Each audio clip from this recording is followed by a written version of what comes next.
So we're going to take a very quick look at pretty old tools in Photoshop, been around for a long time, and that is the blur, sharpen, and smudge tools. So I've got this photo open. It's called Blur, Sharpen, and Smudge. You can download it.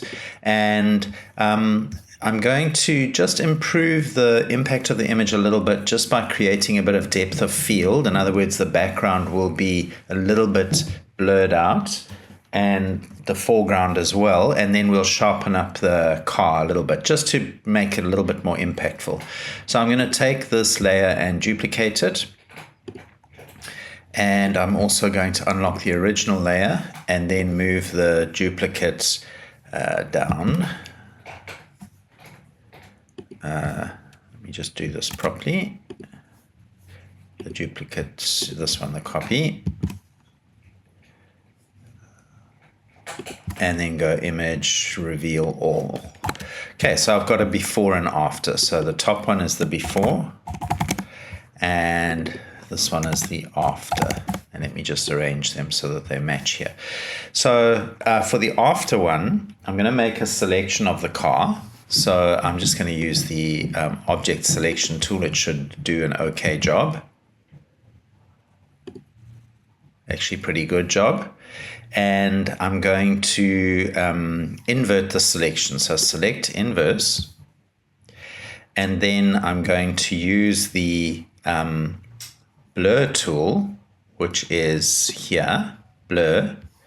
And I'm going to set the strength to 100% and leave it on normal. And then I'm just going to hide the the before. And I'm just going to blur out. Now, this blur tool is very gentle. It doesn't really severely blur, and that's because it's kind of mimicking the effect of depth of field of a camera, so it's not going to overcook it. So I'm just blurring out that back a little bit. Okay, and then right here in the foreground where the road is, I'm also going to blur that out a little bit.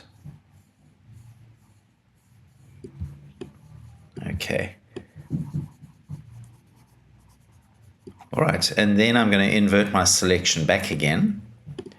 And now I'm going to use my sharpen tool. I'll leave the strength on 50%, and I'm just going to go over the car a little bit, making sure that protect detail is on so that it doesn't overdo it. And I'm just sharpening up some of the detail here. Okay, so if I deselect and I show the before and after, you can see that the after car is much clearer, and that background sort of guardrail is a little bit blurred out. It's very subtle, so it's not like a radical change.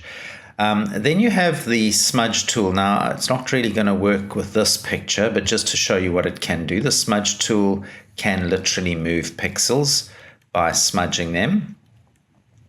Let me just undo it. It's quite slow.